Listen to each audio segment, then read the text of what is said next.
Goeienaand, dit is Ina met resepte vir die lewe.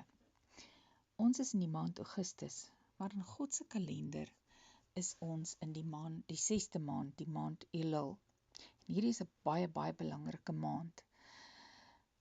In die fisiese word daar nou voorberei vir die 7de maand se feeste, die feeste van die van tabernakels of die loofhuttefees, soos dit ook genoem word.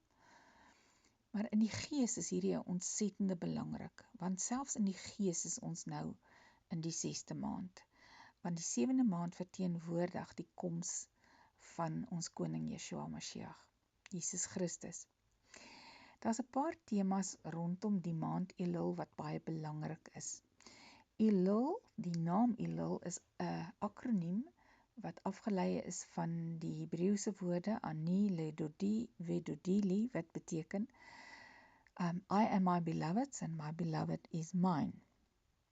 En een van die temas rondom Elul is die koning is in die oesland.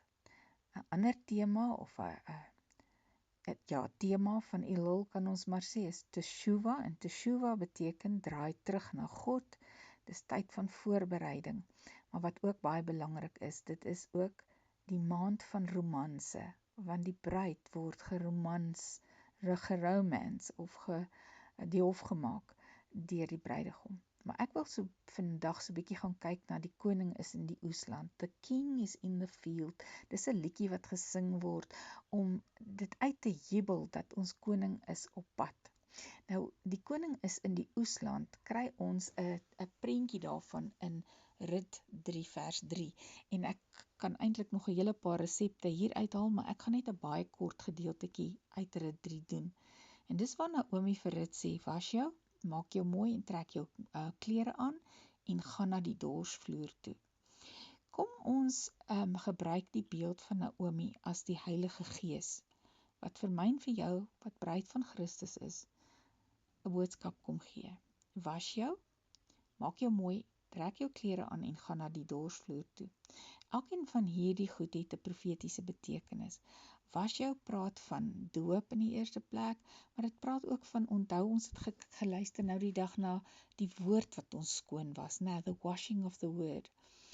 Maak jou mooi en trek jou klere aan, praat van ons geestelike klere wat aangetrek moet wees. Maar nou wil ek kom by die belangrikste gedeelte en gaan na die dorsvloer toe. Wat gebeur by 'n dorsvloer?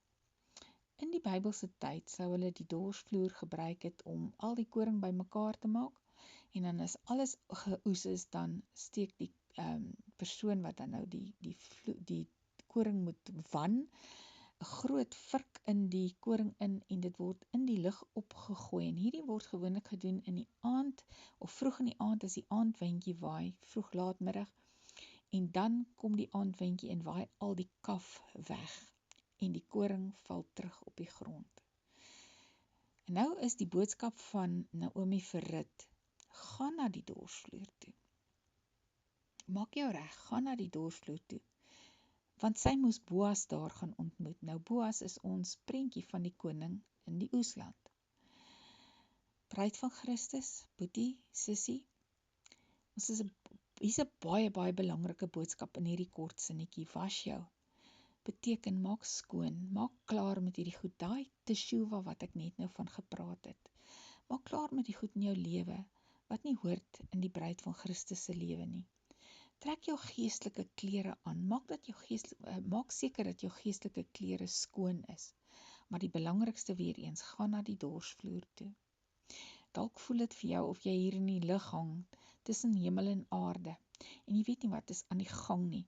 Dit is 'n verskriklike tyd vir jou. Dis dalk die tyd wat die koning hierdie groot vurk in jou lewe ingesteek het en jou in die lug opgooi, dat die aandwind kan kom en die kaf wat in jou lewe is kan wegwaai. Jy sien, die kaf maak dat die koring nie suiwer is nie.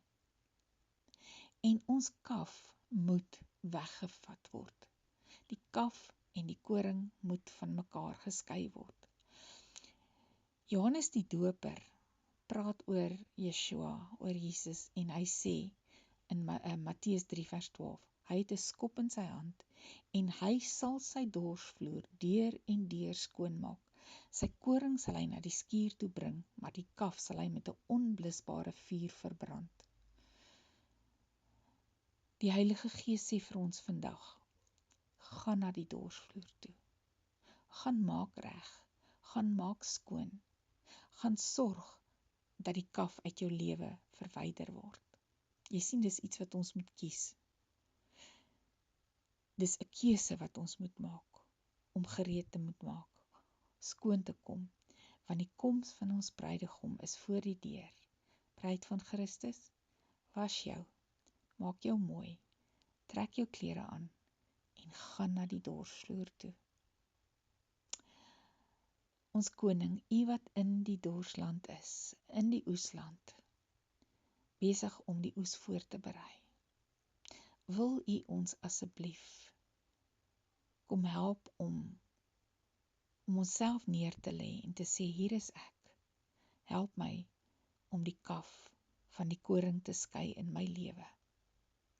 Ek loof u, dat u dit op 'n manier doen, wat vir ons nie noodwendig lekker is nie, maar wat die beste manier is. Dankie daarvoor, ons loof u. Amen.